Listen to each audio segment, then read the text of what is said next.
الحميد أعوذ من الشيطان الرجيم بسم الله الرحمن الرحيم الحمد لله والشكر لله ولا إله إلا الله والله أكبر ولا حول ولا قوة إلا بالله العلي العظيم بسم الله الرحمن الرحيم دستور مدد يا رجال المدد يا سيد المدد سلطان الأولياء مدد أهل الله في البلاد مدد الحق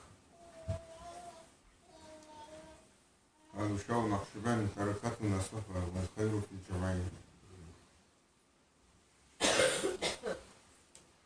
On dit que c'est Nachao Naqshband. Il a commencé 12 000 majlis, 12 000 assemblées en répétant cette phrase.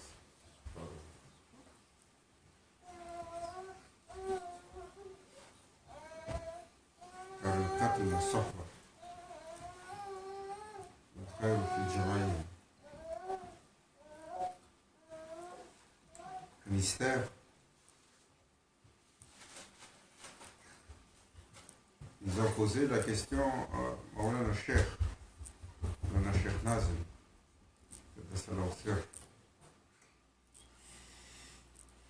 là, il lève son secret sur les pratiques de Naqshbandi, sur l'éducation spirituelle.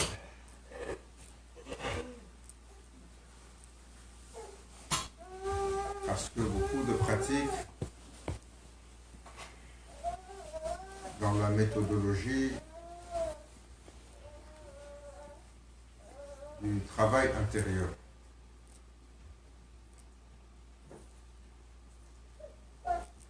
On retrouve les différents principes, on retrouve beaucoup de awrad, on retrouve les fameux principes où le disciple doit veiller sur son regard, il doit faire attention à son souffle, il doit voyager à l'intérieur de lui-même et la personne posait la question pour savoir au cher comment on fait pour ces exercices-là dans le quotidien, de faire attention, par exemple, à notre souffle. Faire attention au souffle, c'est la conscience du souffle. Means to be aware of your breathing. Because breathing is a divine favor. Every time you inhale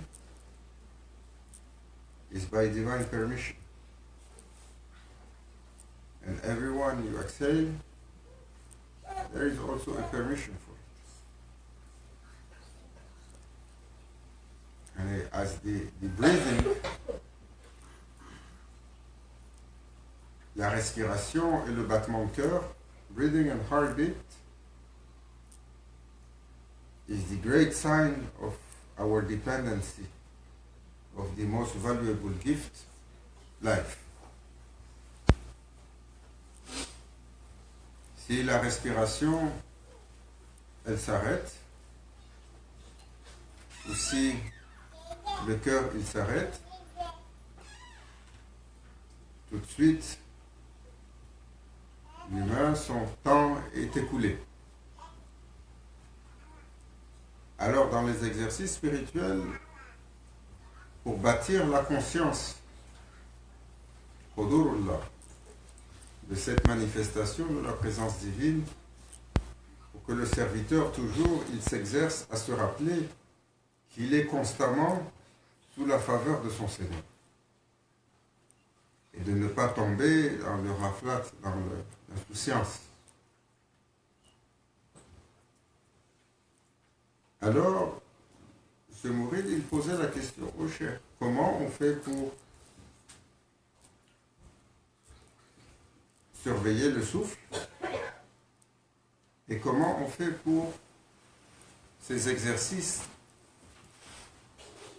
que nous savons parce que des fois on entend parler ou alors on le trouve dans la littérature.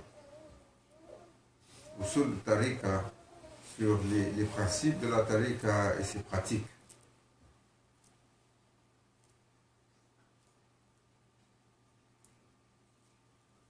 Maulana Cheikh, il a répondu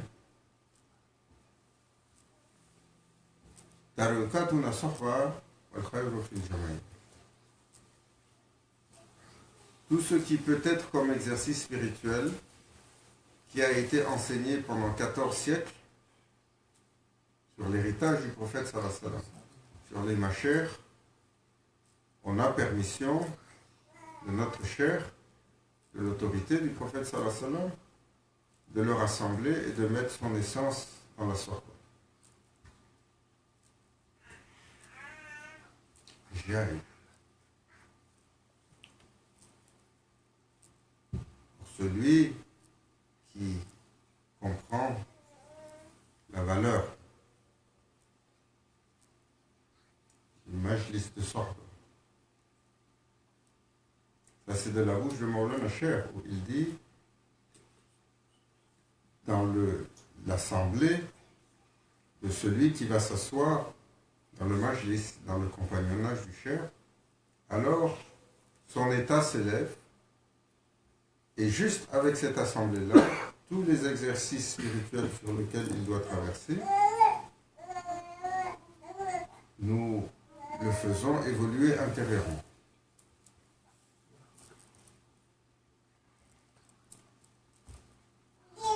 Et s'il est sincère, s'il est assidu, s'il est présent, alors nécessairement, il verra le fruit de ces exercices se manifester en lui. Comme il disait, c'est Nacher, Sultan Aouliya, Cheikh Abdullah Faiz Daristani,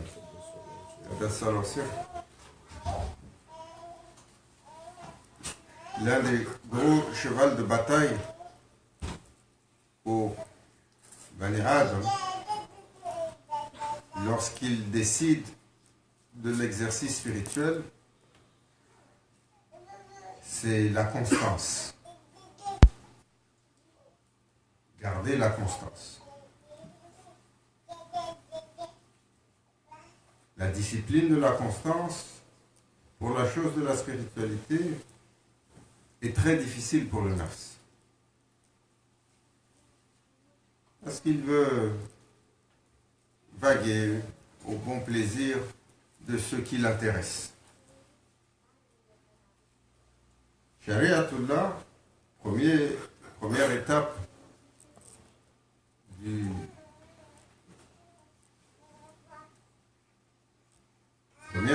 du Tazkiyatun Nafs, c'est la contrainte du protocole divin. Tu as le droit de toucher, tu n'as pas le droit de toucher.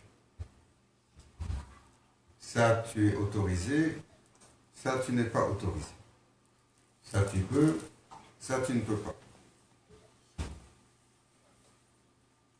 Comment serait notre monde, l'environnement, si on n'avait aucune limite? S'il n'y avait pas de limite sur la loi, de limite sur les consensus sociaux,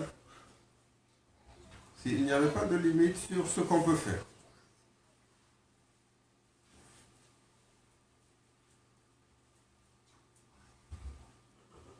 Cette fameuse discipline-là, si elle n'est pas imposée de façon extrinsèque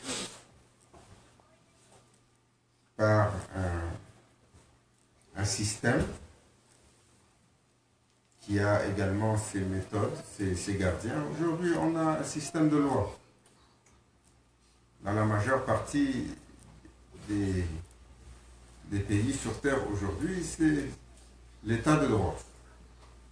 Avec tout le protocole des lois et ceux qui la gardent, ceux qui gardent ces lois.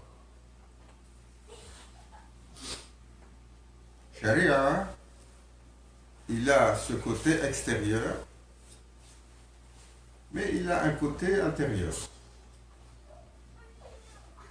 qui vient sur l'akhlaq, qui vient sur la valeur profonde que l'on doit cultiver. Et cette valeur est plus importante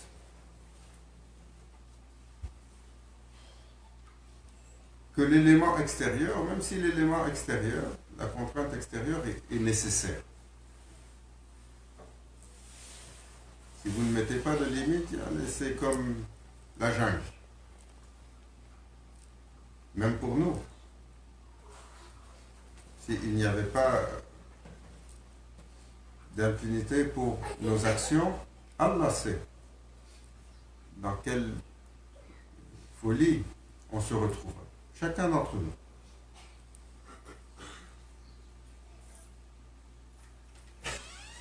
Shari'atullah, c'est d'abord une faveur.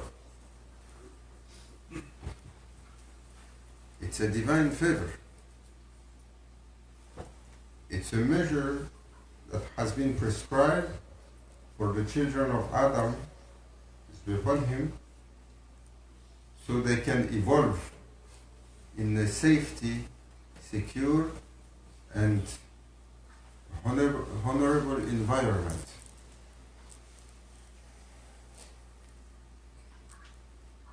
And then comes the inner work that we have to acquire and we have to work upon.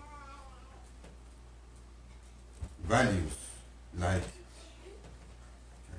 generosity, and love, and care, and sharing, and patience, and leniency. Toutes ces valeurs que l'humain doit chercher à acquérir de l'intérieur. Et qui malheureusement aujourd'hui, dans nos sociétés, nous font défaut.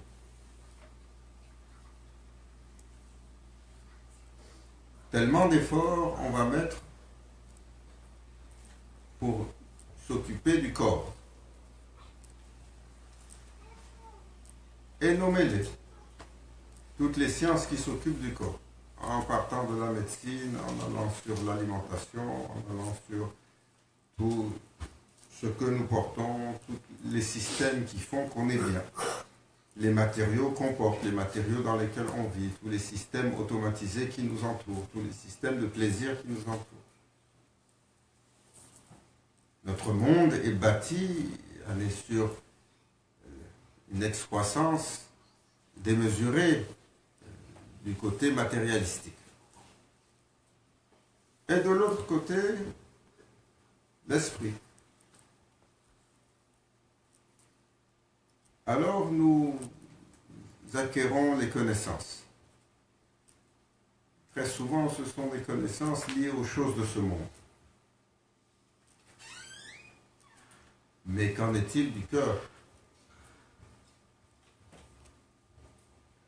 Malheureusement, peu d'entre nous, peu de sociétés aujourd'hui rappellent l'importance de cela.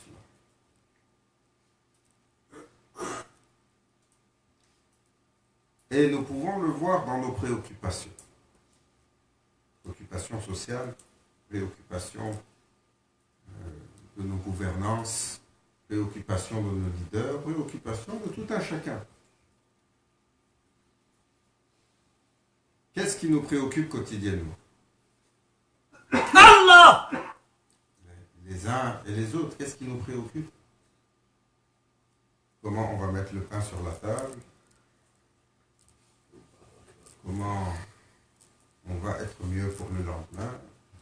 Comment on va être plus en forme? Comment on peut travailler et continuer à jouir de la vie correctement? Comment on peut bâtir sa carrière? Comment on peut améliorer pour voyager, pour aller visiter nos ayants droit ou nos parents? Comment on peut aller dans le sud? Comment on peut aller en vacances? Comment on peut mettre en place pour acheter la maison? Comment on peut mettre en place pour établir pour les enfants, pour leur bien-être et leur éducation, et pour leur bien-être? Mais qui est-ce qui se lève le matin en disant, subhanallah, comment aujourd'hui je vais faire pour acquérir plus de patience?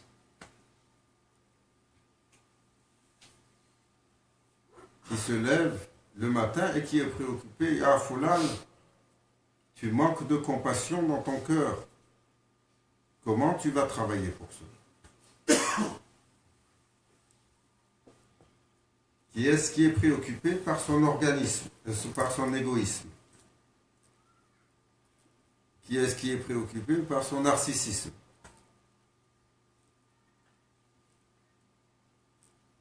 We are all egocentrics. How we are preoccupied with that in a daily life?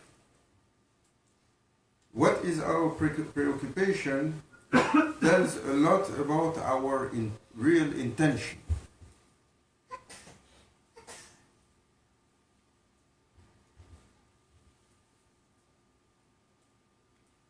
How I am going to be a better one.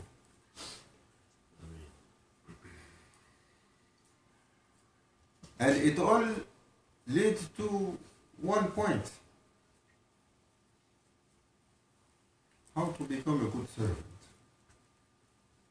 How I am pleasing Allah Azza wa Jal, my Lord.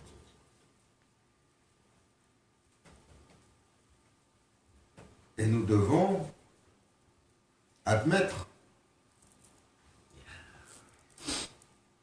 que nos préoccupations trahissent nos véritables intentions.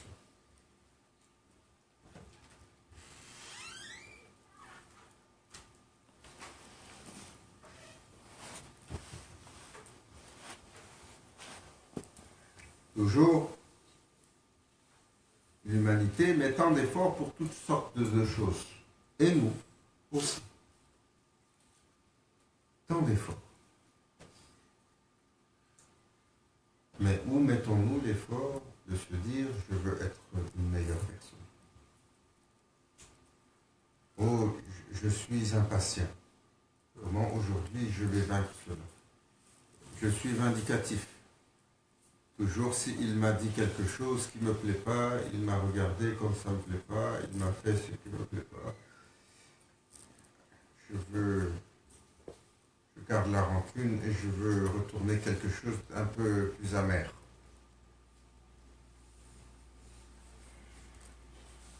Comment je vais me défaire de ma vanité? Et nous avons, pour nous décourager, le shaitan, qui souffle toute la journée, le waswas, pour nous emmener à faire encore plus, et à faire encore plus, et à se perdre dans leur influence.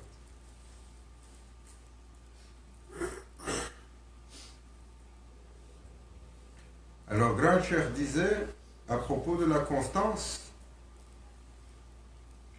celui qui garantit la constance sur son awrad, nécessairement nous lui garantissons qu'il va goûter la saveur de la wilaya.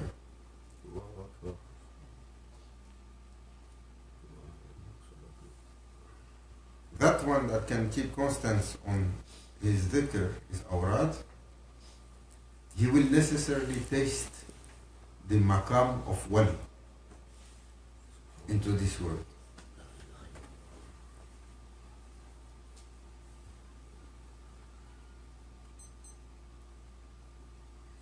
Est-ce que nous sommes constants? Non. Constants pour vérifier nos gadgets électroniques, méticulosité infaillible, jour et nuit. Constant pour manger, ça.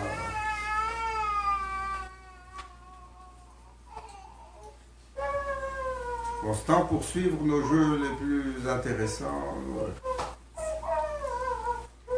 Constant sur le awrad, constant sur le salat, constant sur les pratiques nobles de l'ibada, très difficile.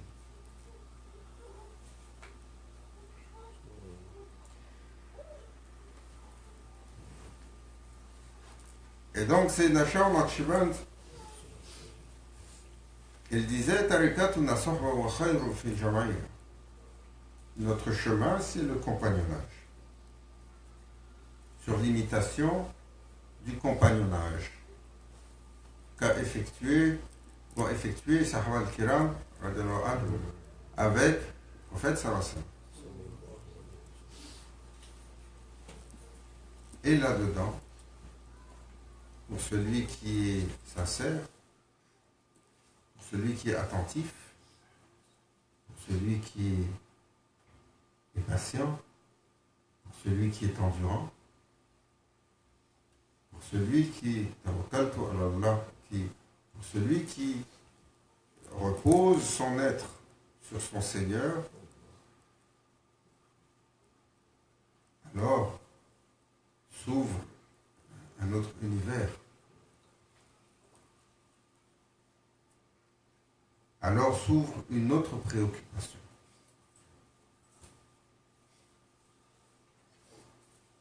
Allah Azza wa Jal nous rappelle que nous serons mis à l'épreuve avec dunya.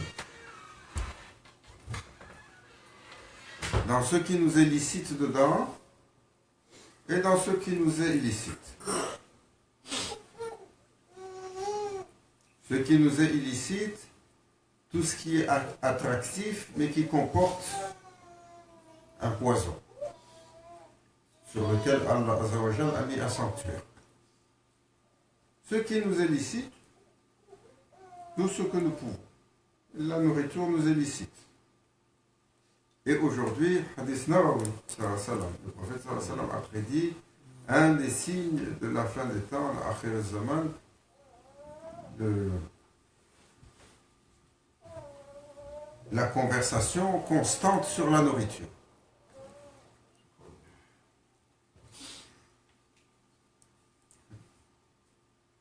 Qu'est-ce qu'on mange ce soir? Alors, si tu essayes de penser dans le temps, comment ça se passait, l'heure du repas sonnait, et les gens convergeaient, il y avait un plat au milieu, ils mangeaient. Aujourd'hui, le travail pour aller sur la nourriture, c'est au centre de tout, c'est au centre de nos rencontres, c'est au centre de nos sorties, c'est au centre de nos intérêts, c'est au centre de nos recherches, c'est au centre de nos passions. Tout ça pour... Dans quelque chose de licite, la démesure fait qu'on y met beaucoup d'efforts, beaucoup d'énergie et beaucoup de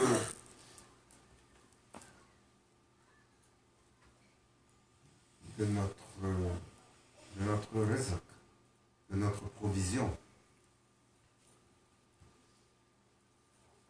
La chose licite, la famille, nos ayants droit. Il y a dedans un khayr, bien sûr. Ça, Allah Azza wa Jal en a fait un nœud fondamental que si on le défait, c'est kabair. Tourner le dos à sa famille, c'est un péché capital. La personne la plus importante pour l'humain, après le prophète sallallahu alayhi wa sallam, sa mère. Il faut rappeler, après le prophète sallallahu alayhi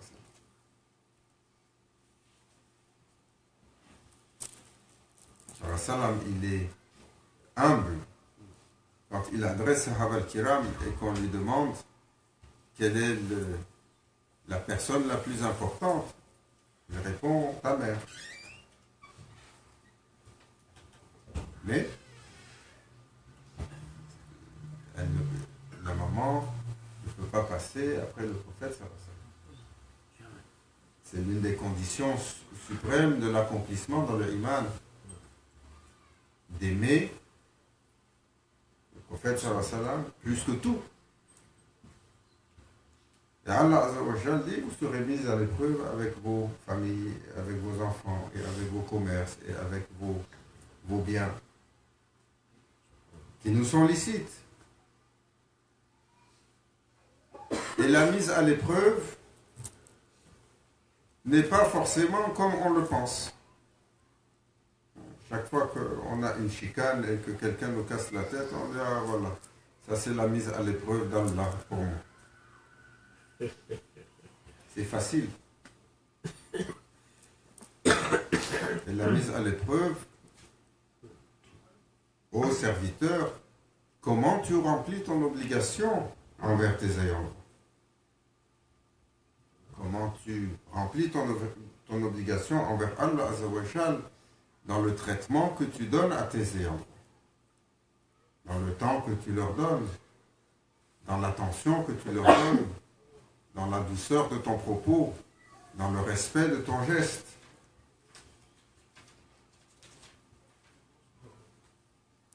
Mais comment tu remplis également le droit d'Allah avec tes ayants droit? Est-ce que tu donnes la place qui convient au point d'oublier ton Seigneur et son droit? Tous, nous le faisons, sans exception. Regardez, dans notre temps aujourd'hui, si vous demandez aux gens, les parents, vous avez des enfants, ils sont en âge de se marier, oui. Mais on n'est pas pressé qu'ils se marient. Pourquoi?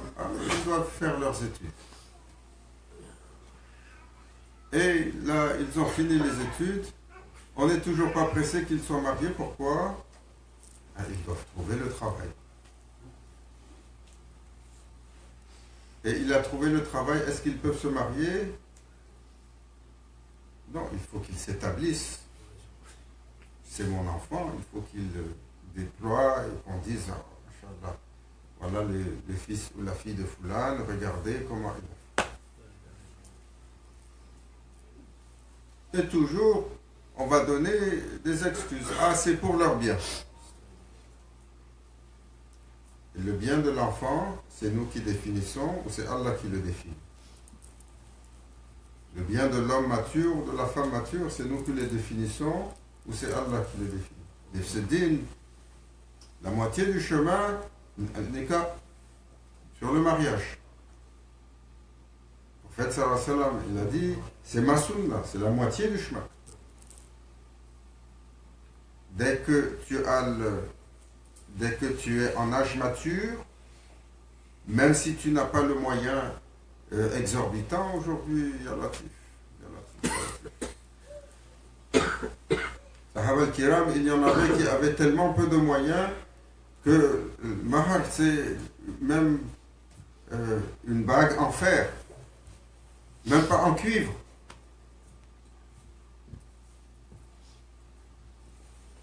Sayyidina Ali, Asadun al-Gharib, le lion d'Al. Toujours son cœur, Allah a fait que son cœur, il regarde Fatoumata Zahra.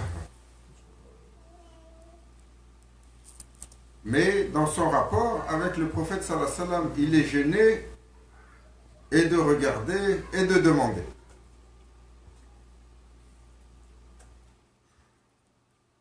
Et comme faites attention à la vision du croyant, c'est avec la vision d'Allah qu'il voit. Le prophète sallallahu alayhi wa sallam, il voit les cœurs. Hadir, Hadir. Ça, c'est une caractéristique que Allah Azzawajal, il a habillé le prophète sallallahu alayhi wa sallam. Il est omniprésent et il est omnivoyant. Regardez, dans la description, Jamal Nabi sallallahu alayhi wa sallam, dans sa description, jamais quelque chose autour de lui ne lui a échappé. Il voyait tout en avant, en arrière de lui, même en arrière. Jamais une situation ne lui a échappé. Jamais une chose ne lui a été inconnue. Qui lui a donné cette capacité? De voir ce que personne ne voit, de voir le rêve, de voir l'invisible. Aujourd'hui, les ignorants, ça c'est le rêve, personne ne voit. Yahoo, personne ne voit. Même à la bataille de Badr, les Koufars, ils ont vu les anges. Koufars, les non-croyants ont vu les anges. Allah les a dévoilés, ils ont vu les anges. Et qu'est-ce qu'il a dit Abu Jahl? Regardez le comble. Allah Azzawajal, il dit, quand le cœur il est fermé, par Allah, rien ne peut l'ouvrir.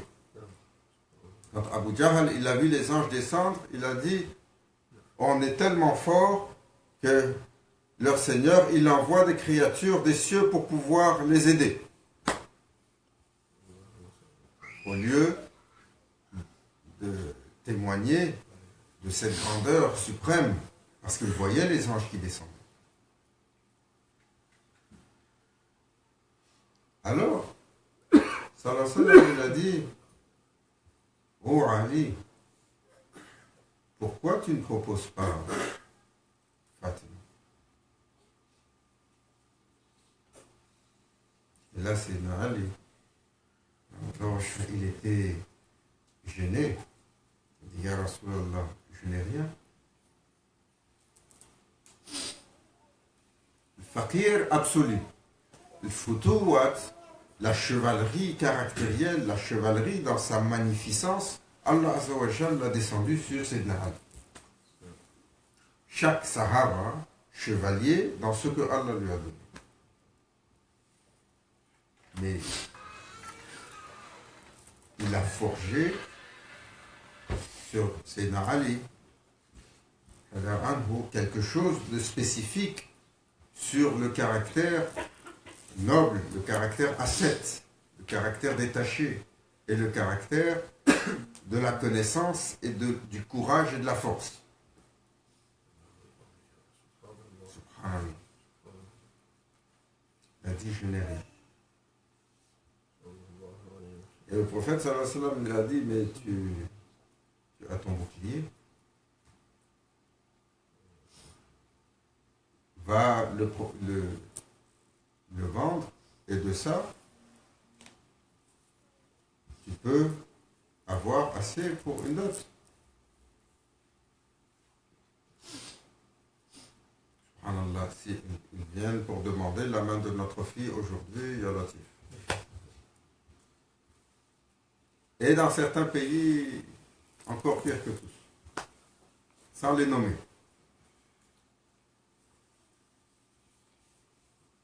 Est-ce que notre fille, elle vaut mieux que notre mère, Fatoumata Zahra?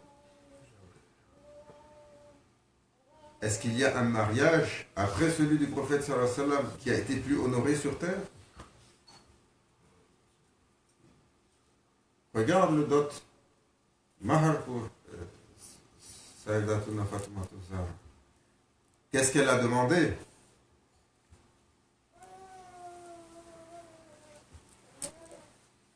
Laquelle de nos filles va avoir une telle dot?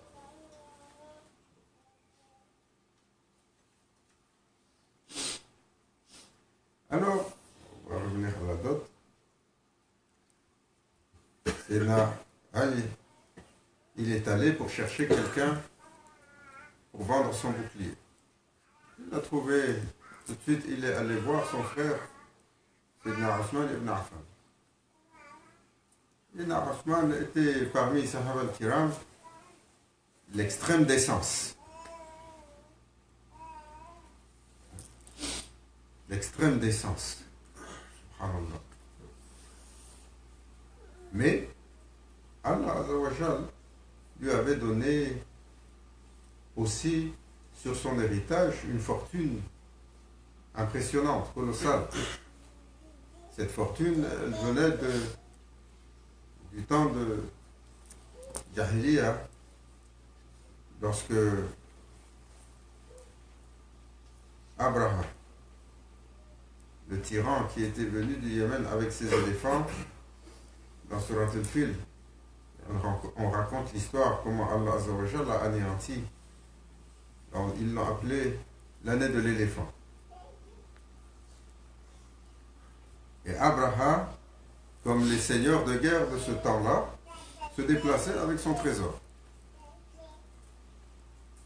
Et quand son armée a été anéantie, le trésor est resté. Le grand-père de Sayyidina Othman ibn Affan était parmi les gens. Ils sont venus se servir dedans. À perte de vue, il y avait des joyaux. Donc de cet héritage, Sayyidina Othman avait reçu. Et il était, masha'Allah, l'un des nobles, des notables de Makkah, mais aussi un caractère d'une décence si forte que même le prophète sallallahu alayhi wa sallam, alors qu'un jour il était assis et il y avait une partie de sa jambe qui était découverte, Sayyidina Abu Bakr al-Siddiq est arrivé, il s'est assis. Un autre a demandé à rentrer, c'était Sayyidina Omar. Il est rentré, il s'est assis. Un autre a tapé pour rentrer, c'était Sayyidina Othman ibn Affan. Et tout de suite, le prophète sallallahu alayhi wa sallam, il s'est levé et il a couvert cette partie de la jambe qui était découverte. Sahaba, ils voient tout, et pas comme nous. C'était des gens de connaissance, de subtilité, d'observation. Et ils ont vu ce détail. Et ils ont demandé pourquoi. Le prophète sallallahu alayhi wa sallam a dit, mais devant la décence de ce caractère que Allah a magnifié de par la décence suprême, qui ne serait pas gêné?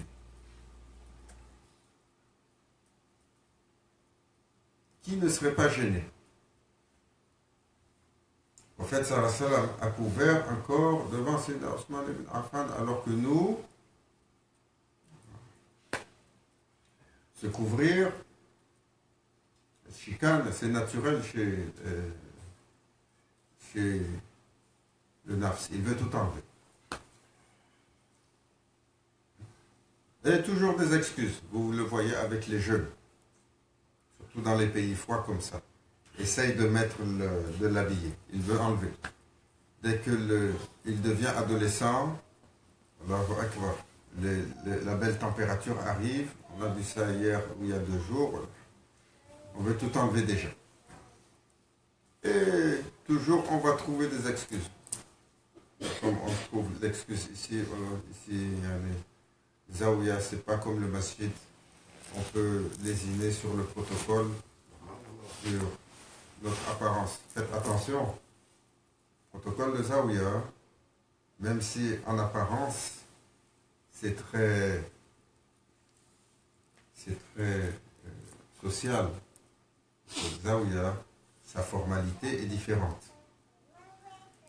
Et elle permet le compagnonnage et l'échange. Son protocole est plus élevé.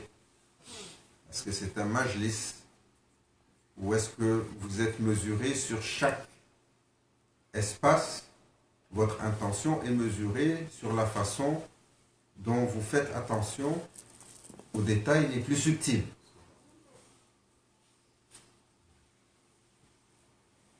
Et ça, c'est pas compliqué à comprendre. Il y a le protocole général et il y a le protocole des intimes. En fait, sallallahu alayhi wa sallam avait un protocole général et il avait un protocole avec les intimes. La charia et la règle restent la même. Mais quand le cercle se restreint et que les gens rentrent dans l'intimité spirituelle, il y avait un autre protocole. Quand il disait, est-ce qu'il y a un étranger parmi nous? Non, ya Rasulallah.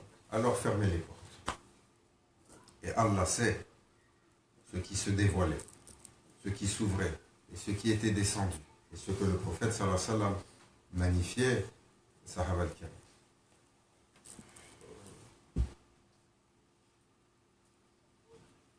Toujours Maulana Cheikh, il disait, quand il est dans la Derga, à Chypre, mettez sur la ligne les gens d'autorité. Mettez sur la ligne les gens d'âge. Mettez sur la ligne les gens qui portent la sunna. Nous mettre sur la ligne, ici, première ligne, voilà, c'est démocratie. Parce que la première ligne a une valeur. L'islam, en fait, sallam a dit, yani, tajalli, il descend sur l'imam et il commence sur la ligne, sur celui qui est à droite, et il court sur la ligne. Les chez Maulana Cheikh, et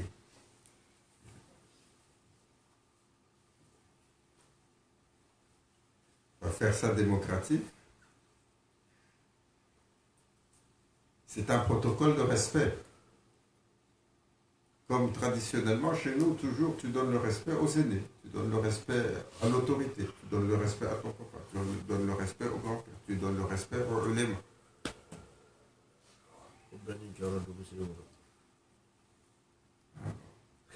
Chacun avec sa position, il a cité un dicton traditionnel du Mali, chacun avec sa position dans la mosquée. Sans ségrégation. Ce n'est pas une ségrégation. Il faut faire attention à cela. Ceux qui ont essayé de démocratiser notre tradition et ont perdu ihtiram, le respect. Ihtiram, c'est le respect. En fait, sallallahu alayhi wa sallam, quand il était dans son espace privé, ne rentrait pas dans son espace privé quelqu'un comme rentrait Sayyidina Abu Bakr as-Siddiq. Ne rentrait pas dans son espace privé quelqu'un comme rentrait Sayyidina Omar. C'est pour ça, ça c'est le protocole des intimes. Et c'est une stature différente. Allah Azza wa Jal a établi, même si tout le monde avait accès au messager. Mais il y avait dans ce respect qui allait venir, quand le prophète sallallahu alayhi wa sallam prie, qui allait venir épouser Sayyidina Abu Bakr as-Siddiq comme ça pour de sortir du rang. Est-ce que quelqu'un ose?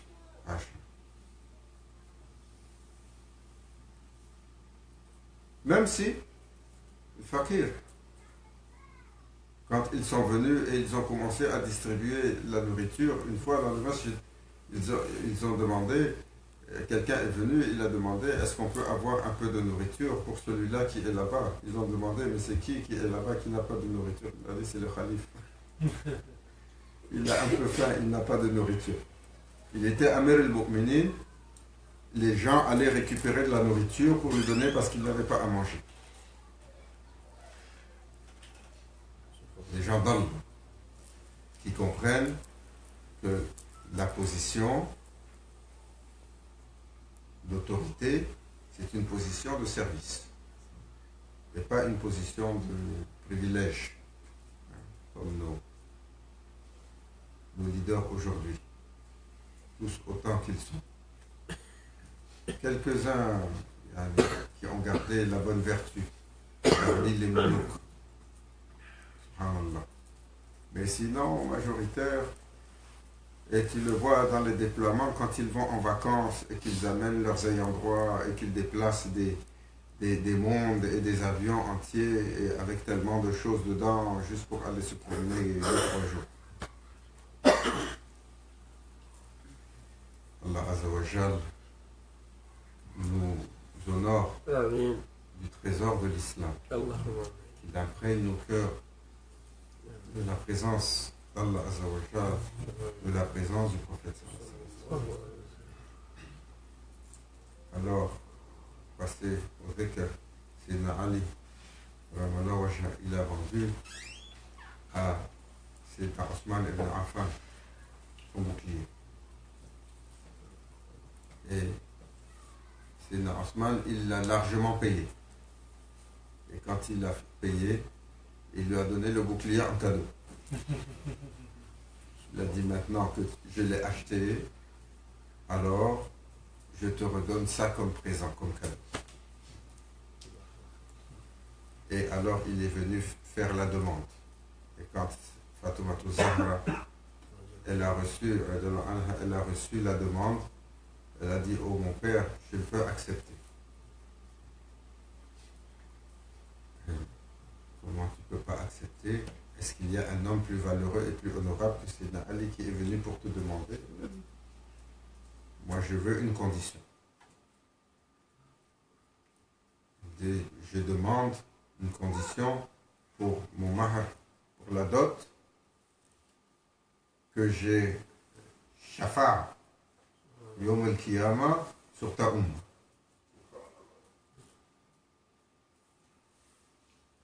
Le prophète sallam lui a dit, oh ma fille, ça c'est beaucoup, c'est une grande chose que tu demandes. That is a lot to be asked. Immediately, Sayyidina Jibril alayhi salam came down. Il est descendu et il a dit, Ya Rasulallah, Allah Azawajal a accepté sa demande. Alors pour nous qui pensons que on peut déroger à ce qui est honorable chez Allah, parce qu'on pense au meilleur bien-être de nos enfants, il faut se rappeler. Il n'y a pas de meilleur bien-être pour eux que ce que Allah a prescrit. Et il n'y a pas de suprématie dans ce bien-être que ce que le prophète sallallahu alayhi wa sallam a montré. Et il n'y a pas d'honneur plus grand que l'honneur qui leur a été attribué à lui, à sa famille et à ses compagnons. Sallallahu alayhi wa sallam. Et là-dedans, dans l'imitation, dans le suivi de leur exemple, alors se trouve la condition de l'accomplissement, la condition du plaisir d'Allah, la condition de la stature suprême. Allah Azza wa Jal nous accorde. Amen. Il a dit le prophète sallallahu alayhi wa sallam. Allah lui fait dire dans le Saint-Coran, suivez-moi. Ya Rabbi, accorde-nous de suivre le messager. De suivre l'exemple de sa noble famille. De suivre l'exemple de ses nobles compagnons. Amen. Ila haratina bil Fatiha.